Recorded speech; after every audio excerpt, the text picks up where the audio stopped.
Beneath the emerald veil of an ancient forest, where sunlight trickles through thick leaves like liquid gold, the world breathes in hushed tones. The towering trees, centuries old, sway gently with secrets etched into their bark. Moss carpets the ground like a memory, and every shadow seems alive. This is a forest where silence is a language, and survival is woven into every rustle, chirp, and footfall. At dawn, a pangolin stirs under a fallen log. Armored in shimmering, overlapping scales, it unfurls slowly, its long tongue already searching for the faint scent of termites. Few have seen it, and fewer still understand its life. It walks alone, careful and quiet, a creature of habit and instinct, thriving beneath the notice of those who might harm it. Deeper in the woods, a family of Red River hogs snuffles through underbrush, rooting for bulbs and mushrooms. Their bright orange coats and striking facial markings blend oddly with the dim greens around them, yet they belong here. Among them, a young boar pauses, lifting his snout. He smells something, not a predator, but change. Overhead, in the gnarled arms of a fig tree, a troop of colobus monkeys begins to stir. They move with grace, their black and white coats rippling like smoke.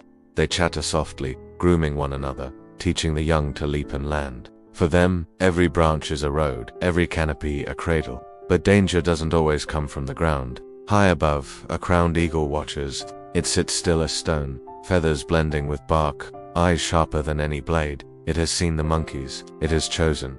With wings spread, it dives silent and swift. The monkeys scream, scattering into the trees. One youngling slips, but luck favors it this time. The eagle lifts again, empty-taloned, disappearing like a ghost among the leaves. Beneath the forest floor, where roots twist like veins, another world thrives. A naked mole rat colony wakes to vibrations. Blind and nearly hairless, these creatures rule their tunnels like royalty. Their queen stirs, while workers begin their day, not with light, but with purpose. They dig, they chew, they carry, their lives spent in darkness but not disorder. Here, underground, community is everything. It is their fortress, their entire universe.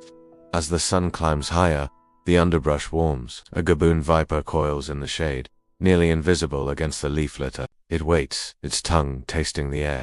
A brush-tailed porcupine scuttles past, quills clicking. The snake doesn't move. It is a master of stillness, of patience. It knows its moment will come, not today, but soon. A burst of movement breaks the stillness. A genet sleek and spotted darts from one tree root to another. It stops to sniff the air, ears twitching. The forest tells its own story, and the genet reads it like a seasoned tracker. Which birds are near, what scent marks are fresh, where water might be trickling nearby. The stream, thin and winding, cuts through the forest like a lifeline. Here, butterflies gather in shimmering clouds, sipping minerals from wet soil. A duiker, small and skittish, steps into the light to drink, but the forest watches, always. A crocodile, motionless for hours, surges from the bank. The duiker flees, barely escaping. The splash echoes, then all falls silent again. By afternoon, the cicadas sing. A deep thrumming rises, like the heartbeat of the forest itself. A bush baby blinks from a tree hollow, disturbed by the noise. Nocturnal, it blinks sleepily, then curls back into its nest. Soon, the forest will be its playground. A giant forest hog ambles into a clearing, snorting softly. The largest of its kind, it carries the forest's scent in its thick bristles. Birds follow, picking insects from its wake. It grunts, turns over logs, eats, moves on. It fears little, except the distant rumble of something large and unseen.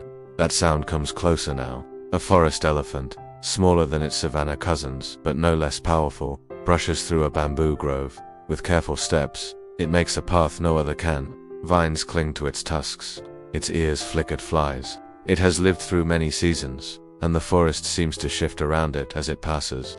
As dusk settles, a fire-footed rope squirrel leaps through branches, its glowing fur streaking like a spark in the growing dark. Below, an African civet begins its nightly patrol. Striped and secretive, it moves like ink spilled in motion. It hunts, but not recklessly. The forest is generous, but never forgiving. Night falls like a whispered lullaby. Glowworms blink from rotten logs. Owls take flight from hollowed trees. A chorus of frogs swells beside the stream. The forest is alive in every direction, a pulsing web of life and death, of small dramas and unseen miracles. And yet, through it all, the wind moves gently. It brushes the leaves, stirs the branches, carries stories from canopy to roots, stories of wings and scales, tusks and tails, of survival and silence.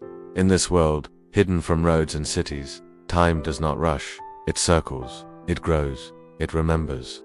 So when you next walk beneath the trees, listen closely.